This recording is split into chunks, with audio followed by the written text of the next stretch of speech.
एक बड़े शहर में रतनलाल अपनी बेटी संध्या और छोटे बेटे कुणाल के साथ रहता है। रतनलाल बहुत गरीब है और शराबी किस्म का आदमी है। वो रिक्शा चलाकर अपना जीवन यापन कर रहा है। रतनलाल एक अधेड़ उम्र के आदमी योगेश्वर को कभी कभी अपनी रिक्शा से मार्केट या मंदिर छोड़ता है और कभी कभी बाजार से उसका सामान भी ले आता है। एक दिन रतनलाल योगेश्वर से कहता है, साहब, आपके पास गाड़ी है, फिर भी आप कभी कभी रिक्शा से क्यों जाते हो?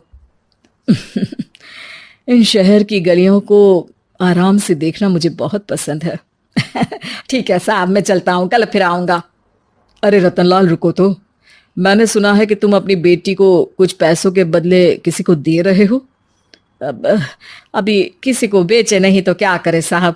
एक छोटा बेटा है, उसको पढ़ाना भी है, उसकी देखभाल भी करनी है, और अगर मैं बेटी को घर में रखूंगा तो उसकी शादी कैसे करूंगा साहब।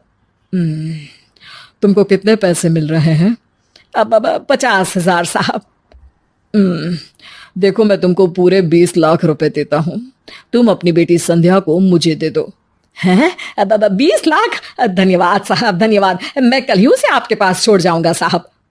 अगले दिन रतनलाल संध्या को हमेशा के लिए योगेश्वर के यहाँ छोड़ आता है और बदले में 20 लाख रुपए लेकर घर आ जाता है। रतनलाल जिंदगी में पहली बार इतने पैसे पाकर बौखला गया। उसने एक अच्छा घर लिया। कुणाल, अब हमें कोई चिंता नहीं है, तो अब अच्छे से पढ़, खूब मन लगाकर पढ़ाई करना। पापा, मुझे पढ़ाई करना अच्छा नहीं लगता। अरे तूने अगर ज्यादा बकवास की ना तो बहुत मारूंगा। कल से तू अच्छे स्कूल में जाएगा तो जाएगा, हाँ बस। कुणाल का एडमिशन एक अच्छे स्कूल में हो जाता है, लेकिन आए दिन स्कूल से शिकायत आती ही रहती है। 10 साल बाद एक दिन प्रिंसिपल मैडम रतनलाल को स्कूल में बुलाती है। रतनलाल, आपका बेटा कुणाल बहुत आवारा हो गया है और ये बिल्कुल भी पढ़ाई नहीं करता है, बल्कि उसका दिमाग गलत कामों में जा रहा है। अब मैं उससे बात करूंगा मैडम। ठीक है, आज ये आखिरी मौका है, अगली बार तो मैं उसे स्कूल से ही बाहर निकाल दूंगी। रतनलाल घर आ जाता है और कुणाल से कहता है, कुणाल बेटा, मैं तुम्हारे ऊपर इतना पैसा लगा रहा हूं, फिर भी तुम स्कूल में सही से क्यों नहीं पढ़ते हो? आप तो रहने ही दीजिए, मैं सब जानता हूं कि ये पैसा कहां से आया है। और वैसे भी अब ये पैसा मेरा है, मेरा जो भी मन होगा मैं करूंगा। आज के बाद मैं कभी स्कूल नहीं जाने वाला। रतनलाल को अपनी बेटी की याद आती है और वो रोने लगता है। 5 साल बाद कुणाल एक दिन एक लड़की को शादी करके घर ले आता है। पिताजी, ये मेरी पत्नी है स्वीटी। तुमने शादी कर ली? हाँ, शादी कर ली मैंने, दिखाई नहीं दे रहा? और अब से आप फिर से कमाना शुरू कर दो, बहुत बैठ कर खा लिया। कुणाल, तुम इस बुड्ढे को घर में क्यों रख रहे हो? देखो ना, ये शराब पीता है, इसे घर से बाहर निकाल फेंको। अरे स्वीटी, ये मेरे पापा है, कैसे बाहर निकाल दूं? और वैसे भी घर में कोई तो चाहिए ना काम करने वाला, नौकर समझ कर रख लो। इस बुड्ढी को तो घर से बाहर निकाल कर ही रहूंगी मैं कब तक इसके लिए खाना बनाऊंगी? स्वीटी एक दिन घर के बाहर पार्क में अपनी दोस्तों के साथ बैठी होती है। तभी वो रतनलाल को बुलाती है। पिताजी, मेरे कमरे में मैं अपना फोन छोड़ आई हूँ, जरा ला कर तो देना। हाँ जरूर, अभी लेकर आता हूँ। रतनलाल फोन लेकर आ जाता है। कुछ समय बाद स्वीटी के फ्रेंड्स भी चले जाते हैं।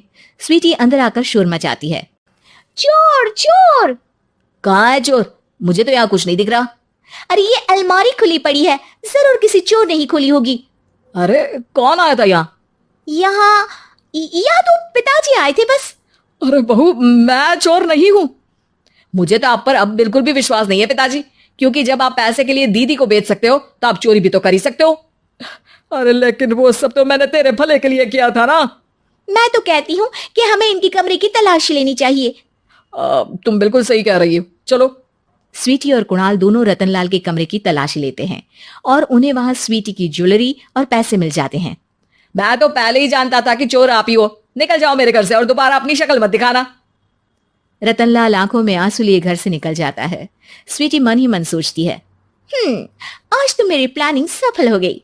जैसा मैं चाहती थी ऐसा ही किया और बड़ी आसानी से उस बुड्ढी को चोरी का इल्जाम लगाकर घर से भगा दिया। रतनलाल की हालत अब ज्यादा खराब हो गई और वो सड़क पर बैठकर भीख मांगकर खाने लगा। एक दिन वहां एक गाड़ी आकर रुकी और सड़क पर बैठे सभी भिखारियों को अपने सेंटर ले गई। एनजीओ की मालिक संध्या एक एक करके सभी को सुविधा मुहैया कराती है।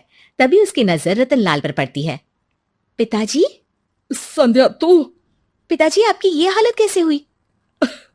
ये सब मेरे बुरे कर्मों की सजा है जो मुझे मिल रही है। मुझे माफ कर दे बेटी। पिताजी, मैं आप पर बिल्कुल भी गुस्सा नहीं हूं, क्योंकि आपने मुझे यहाँ भेजकर अच्छा ही किया। मेरी जिंदगी बदल गई। लेकिन ये सब हुआ कैसे बेटा? आप ये नए कपड़े पहनो, तब तक मैं योगेश्वर अंकल को बुला कर लाती हूँ। योगेश्वर अंकल? हाँ अंकल। योगेश्वर जी ने तुझसे शादी नहीं की थी? नहीं तो पापा, उन्होंने तो मुझे पढ़ा लिखा कर इस काबिल बनाया है कि मैं आज सबकी सेवा कर पा रही हूँ। रतनलाल पश्चाताप करके रोता रहता है। तभी योगेश्वर भी वहां आ जाता है। रतनलाल जी, आपकी ये हालत कैसे हुई इतने सारे पैसों के बावजूद भी? क्योंकि मैंने बेटे और बेटी में भेदभाव किया था। लेकिन आपने ये कैसे किया, मुझे ये जानना है, बताइए। सालों पहले जब संध्या छोटी थी, तब मैंने एक बार एक आदमी से तुम्हें बात करते हुए सुना था, जो कुछ पैसों में संध्या को तुमसे खरीद कर शादी करना चाहता था। मैं उस समय एनजीओ में बच्चों के लिए ही काम कर रहा था और मैं किसी भी लड़की की जिंदगी खराब होते नहीं देख सकता था। इसलिए मैंने अपने जीवन की कमाई का एक बड़ा हिस्सा तुम्हें दे दिया था। सच में कितना गलत था मैं। मुझे माफ कर दो। अब आप दोनों मेरे साथ घर चलो और आज मैं अपना सच्चा प्रायश्चित करना चाहता हूं। योगेश्वर और संध्या रतनलाल के साथ घर जाते हैं। स्वीटी दरवाजा खोलती है। चोर भिखारी, तू फिर से आ गया? चल भाग यहाँ से बुड्ढे। यह घर तुम्हारे बाप का नहीं, मेरा है। बाहर निकलो यहां से। रतनलाल कुणाल और संध्या को घर से बाहर निकाल देता है। योगेश्वर जी, अब यह घर आपका है और अब आप यहां एक और एनजीओ खोल सकते हैं। शायद अब यह सच्चा प्रायश्चित है। संध्या अपने पिता के गले लग जाती है।